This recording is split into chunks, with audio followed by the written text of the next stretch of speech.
Welcome back to the Growing Band Director Podcast. This is episode number 148, Commissioning New Music for Band. And I'm really excited to bring on a couple guests here in a second. But first, I want to thank everybody who's been becoming a member on the Patreon platform. There's lots of you each and every week who are jumping on there. And for as little as $3 to $5 a month, you're able to get access to show notes and repertoire lists and lots of other things as well. So I appreciate you guys doing that. It's not a lot of money, but helps add up a little bit and help keep the show coming to you. So excited to be able to be doing these episodes on Thursdays as well, which are the repertoire episodes. If you haven't listened to those, go back and check those out. We've had a jazz set that was like episode number 105 to 115, and then a set of 6 that are just finishing up that were on every Thursday.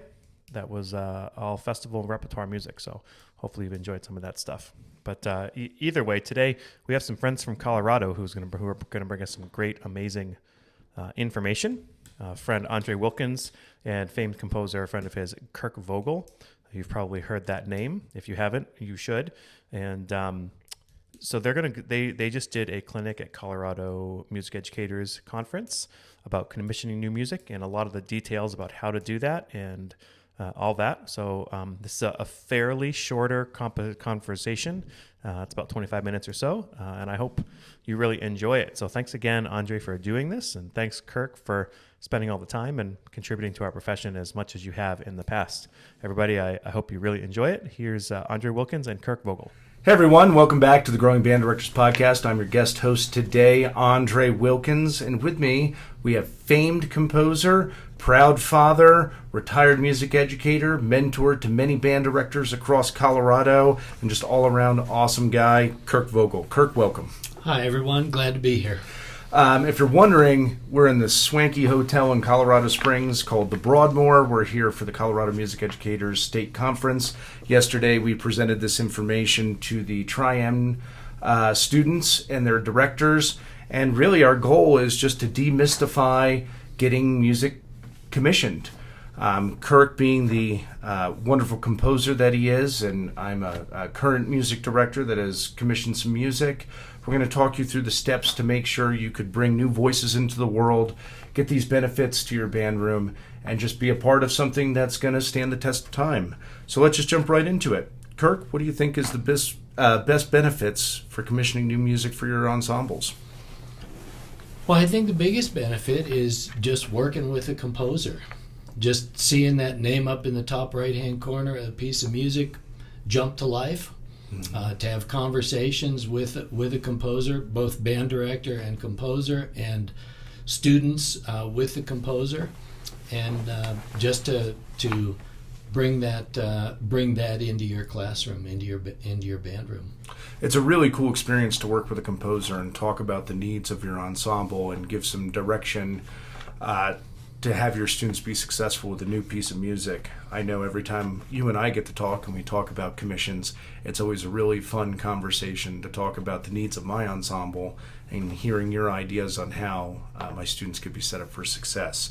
So that relationship with a composer and those conversations are super meaningful and helpful, both for the students and for the director. Another thing is just the uniqueness of premiering a new piece of music. So there is a narrative that the ensemble can control a little bit in terms of style or instrumentation or length, for instance. We'll get into that later. Mm-hmm. But to have input into making new music, I think is tremendously empowering for students, for a director, for a program, for a school, for a community. Absolutely, Kirk. And when we started talking about this project and presentation that we were doing, I learned some things about working with a composer where it doesn't necessarily have to be you commissioning a piece. There's other ways you could work with composers and get to experience their music. Would you mind going into detail on premiering and reading band and all those other things you've talked about? Sure. I like to use a couple different ensembles throughout the state, some local right near where I live and some a little further away. to help me in my process as I write. So I'll sometimes give them a rough draft just to see how things are going. Is the balance correct? Are my instructions to the ensemble clear? And then sometimes I'll just come to a group with a completed piece. I want them to record it because I'm sending it away to a publisher to seek publication. Sorry. No, after you. That would be a reading band, but there are other examples. We just finished a commission last year that was commissioned by a family, and of course, it was commissioned by a family, so there was no band to play the premiere. Mm-hmm. So I went out and sought a group to premiere this piece. And then there are also consortiums, which are groups of programs coming together to create a piece. The advantage of being in a consortium is that the price would be more feasible for more programs. That's awesome. To go back to your premiere and reading band, can you explain some of the characteristics you would be looking for? If I'm a director with a wind ensemble with balanced instrumentation, are those the characteristics you're looking for, or can you talk about specifics of a band you Sure. I'm as I said, the end goal is to have a recording and to send it away to a publisher for publication. So I would want a good recording. So I'm looking for an ensemble that would have complete instrumentation and good tone with the group.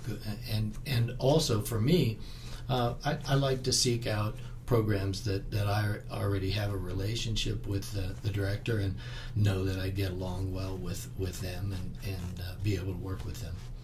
Cool. If I was a band director that thought my band would be able to meet those needs, would it be okay just to go to your website and shoot you an email and ask if you have any pieces that you need read? That'd be fine. Or you could meet me at CMEA here or out at Midwest. Right on. So we're going to have a casual conversation now about some of the nuts and bolts and timelines and things like that you could make sure that your relationship with the composer, we're gonna have the best possible project together, and nobody's gonna walk away regretting that they were involved. And the details, making payments, all those things that you don't really think about when you're just trying to get some music commissioned for your band. We're gonna walk you through some of those nuts and bolts.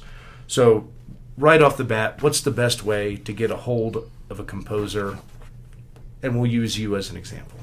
Well, nowadays a lot of composers have their own website, so that would be a perfect way to get in touch with them. You can meet in person at a convention, as mentioned already here, the Colorado Music Educators Convention, or at Midwest. But you could go to a publisher website, and there's ways to contact composers through a publisher's website. So those are a few ways. Cool. So once I decide on the composer that I want to choose, I always think it's a great idea. You list 5 composers that you would be thinking about reaching out to. Once you decide down on one, what's some information you would like in the email, phone call? What should I be prepared to talk to you about? Well, I think the first thing is, what kind of timeline are you operating under? So for me, I don't write real fast, and so I'd like to have 9 months to a year to start things off, because to first start off, there's conversations that go back and forth, and so typically it's not somebody reaching out to me and the very next day I'm starting to write a piece of music. Typically those conversations are going back and forth, and they might go for a few weeks or a few months before something's finally decided. So timeline is real important. I know there's other people that would work under a shorter timeline. So that's one thing to think about when you're looking for a composer. And just to be clear, if Kirk's giving us a 9-month timeline, that's 9 months, and then we start rehearsing the piece. And that, I think it's important, especially in my experience with doing this, is knowing that the timeline of receiving the PDFs, the hard copy of music, that's your timeline to start rehearsing. You don't want your due date to be the premiere date too. Right. So we have that out of the way. We're establishing a timeline. We all agree. What would be the next thing that we would need to do? Well, what kind of piece are you looking for? What kind of instrumentation? What type of style? What type of grade level are you looking at? This all goes into the to the composer thinking. Do I want to take this commission on? Can I take it on with my previous load that I have? Can I fit it into my schedule? All those things come into factor. In other conversations that we had, you brought up a really, I think, important point to acknowledge, is that's giving the composer some latitude in some of these details. So if you're asking for like a grade 1.5 to grade 2, or you want it to be 3 minutes to 3.5 minutes, because it's not a perfect science composing, and you want your voice heard. Sure. As a director, you want to lead the piece into something that you want, but as a composer, you want to leave the composer enough latitude to have creative control also.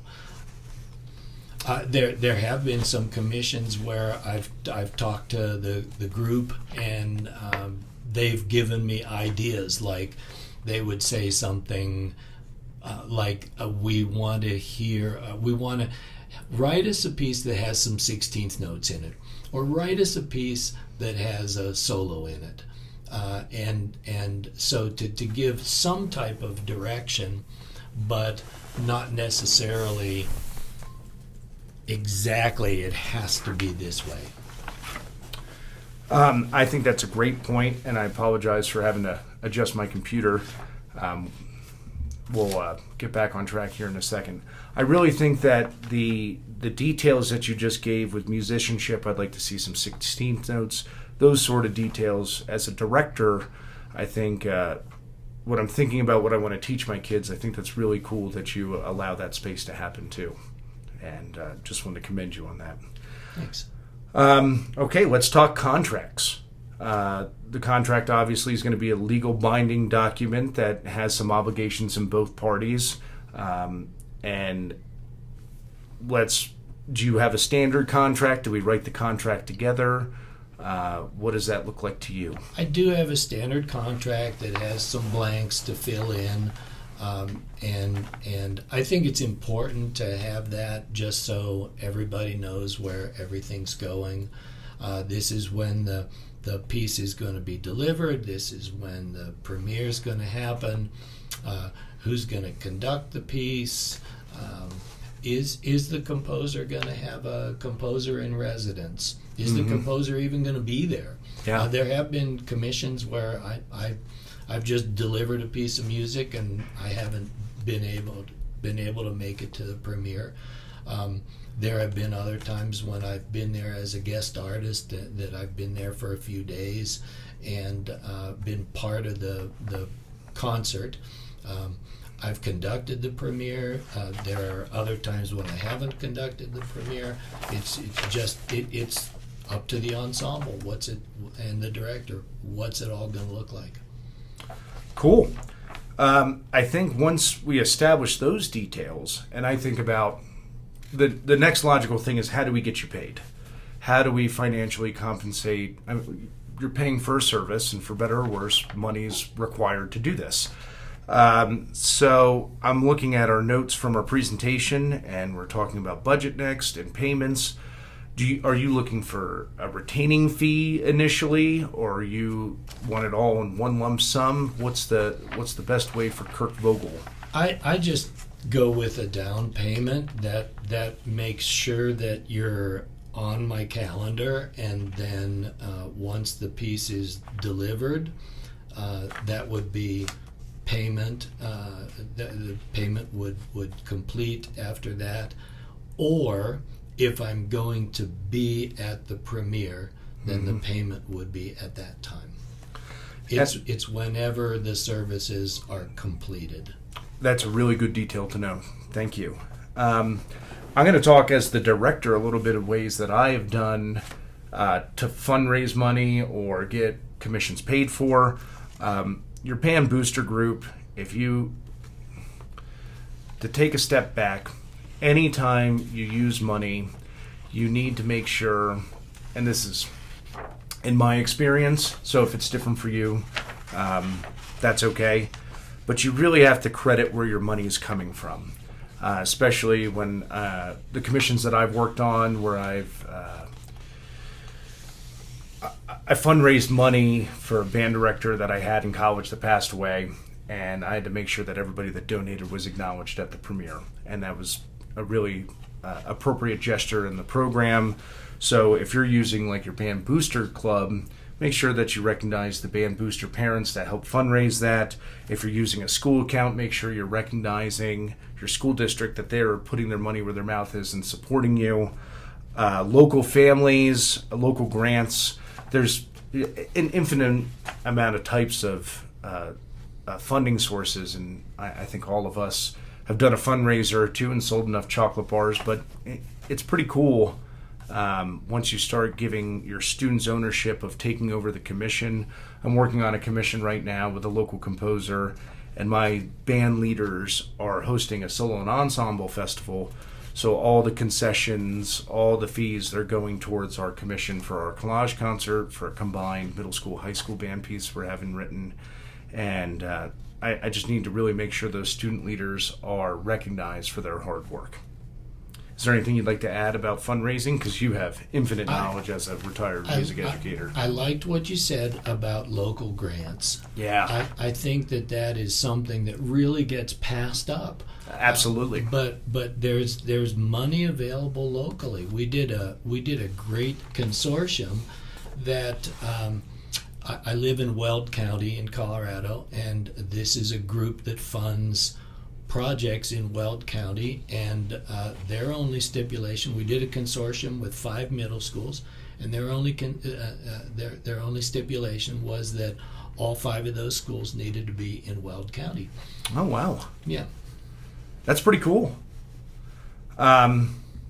So let's talk about why you would get a piece commissioned or why you would join a consortium. You've obviously written many pieces that were commissioned, and I've done my share of commissioning. The one that jumps out most, I think of Frank DeKelly's Shenandoah and some other pieces where somebody passes away and you're getting a piece in memory of them. And that's a very popular reason to get a piece commissioned. My band director from college passed away in a tragic car accident, and I worked on a commission with Randall Standridge on getting that in memory of my band director. But my Legacy Overture. Yeah.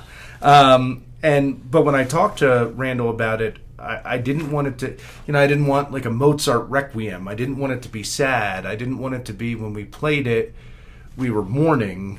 I wanted it to be when we played it, we remembered some of the great memories we had with our band director that passed. And that was a really neat conversation to talk through how to make the piece not dealing with mourning, but also dealing with the celebration of life. And it's a heck of a grief coping tool when you start working on this project in memory of people. How about some other reasons you get a piece commissioned, Kirk? Well, it doesn't have to be, it doesn't have to have a reason. You just, let's commission a piece of music. There are schools, there are programs that commission music every year just because they feel that that's a good thing to do to bring new music into the band room. And but I've had commissions that have acknowledged new school openings, 20th anniversaries of schools, new wings to a school, new auditorium, new performance area. There's all kinds of ideas to recognize someone, their life work, to recognize people that are retiring, just all kinds of ideas. But right at the top is, hey, we just want to commission music. We just want new music in the band room. I think of a piece that we played last year for contest, To the Gateway. Can you talk about your piece, To the Gateway, and why that was commissioned? Because I really think that's a neat story. Sure, and this is another reason to commission music.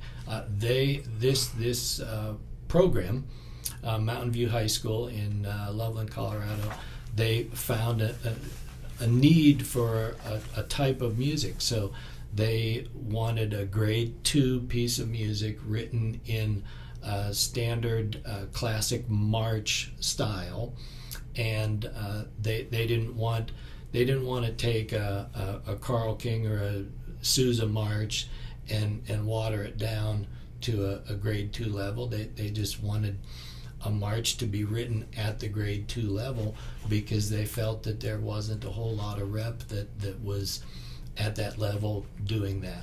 So that's what To the Gateway is. That's such a cool story, and it's a wonderful piece, and you should play it. I also think, and this is something that we brought up in our presentation, and I hate to bring up our traumatic time of learning music history in undergrad, but if you look at all the time periods, going from the Baroque period to the Classical period to the Romantic period, there are things that happened in human history that made that shift culturally for music to change. And I think, and recently going through the pandemic, we are moving into that next era of a cultural period, and commissioning new band music is a great way to have influence over our culture and our future. And if you get your students involved and you find new young composers to get a voice out, we get a chance to shape the next period of history, and I think that's pretty neat. Yes, I agree, and I feel that there's a big push to find new voices. Absolutely. And if you do you want to talk about some of the if you're looking for composers, there we compiled a list of the And We Were Heard, the Win Repertory Project, Millennium Composer Initiative. All these websites have great new young composers and some established composers that you could reach out to. You don't have to just use Kirk, but you should consider using Kirk. Is there anything else you would like to add to why commission music? Andre, I think we've covered it. I feel good about it too. Yeah. I would like to take a moment to talk about consortiums, because commissioning a piece of music is a big project, and consortiums, as you stated earlier, are a great way to get your feet wet for a reasonable price to be a part of something. And you and I have worked on a consortium called Every Sunrise Holds More Promise, and if you go to kirkvogelmusic.com and click on the link for consortiums, you could read about why we chose to go this route. And there are many more consortiums that you could be a part of. Just Google consortiums for concert band, and that's a great way to introduce your students, and if you're new to this, to get involved. Now, Andre, as soon as I said, I think we've covered it all, I figured out there's something that we really didn't cover. And you just mentioned about price. And that's what, that's on everybody's mind. How much does it cost? Mm-hmm. And I really feel that to answer that, I feel that you need to reach out to a composer and say, this is what we want to do. What's the price? Mm-hmm. And also, you can feel like you can go back and forth with this. Mm-hmm. This is what we want to do, and this is our budget. Can you do this? Because it depends. A composer might have a spot open, and maybe it's not their price, but it's close to their price, and they're going like, I've got a spot open, I can do this. I like this project. Yeah. Maybe that's the thing. Shop the project to them and say, what do you think? And the worst they could say is no. Or they might give you somebody that they know that will do it for that price too. And it's just getting you into a much bigger world, and it's super cool to talk to composers, and I've really appreciated all the things we've talked about, and it helps me be a better band director, and I appreciate you doing that. Thanks. So to close things out, I have 3 questions for you that are non-related to what we talked about. I know. I I got to prep you this time after our first take. What is your favorite musical memory as a student, as a band director, and as a composer? Okay, favorite memory as a student. So this would be as a college student, as a graduate student. I got my master's degree from the University of Northern Colorado in Greeley, and I played in Lab Band 1, played second tenor in Lab Band 1. That was a wonderful experience. That's awesome. That's awesome. Now, favorite, what was the next question? As a teacher, band director. As a band director, favorite memory was the 6 years that I had both of my daughters in class. Because you know what, Andre, we say band is a family, and band is a family, but I'll tell you, it's best when band is really a family, when you have a family member in your band. That was wonderful, and definitely my favorite memory as a band director. That's awesome. Favorite memory as a composer, really had to think long and hard about that, because there's every time you stand in front of a group and work with a group, that's a favorite memory. They are taking notes on a page and they're bringing that music to life. And how can that not be your favorite moment right there and then when it's happening? But I know you want a favorite memory, and I'll have to say that standing up after a performance at Carnegie Hall in New York City, probably a favorite memory there. And which one of your pieces was performed? That was in 2013. That was Clark County High School. The orchestra there playing Perseds, a full orchestra piece. That's awesome. What a great memory. Well, Kirk, thank you for joining us. Kyle, thank you for having us as guests. And go commission music, join a consortium, and bring new voices into the world. I was going to say the same thing. Go commission music. Thank you all. Bye. We sincerely appreciate you taking your valuable time and listening to the Growing Band Director podcast. Your students are very lucky to have a band director like you. If you have any suggestions for episode topics or think you have an area of expertise to share on a show with us, please reach out. If you enjoyed this episode, don't forget to subscribe. And if you want to help spread the word, please give us a 5-star review and tell your band director friends to subscribe as well. We're available on Apple Podcasts, Spotify, our YouTube channel, and wherever you listen to podcasts. Thanks for listening to The Growing Band Director. See you next week.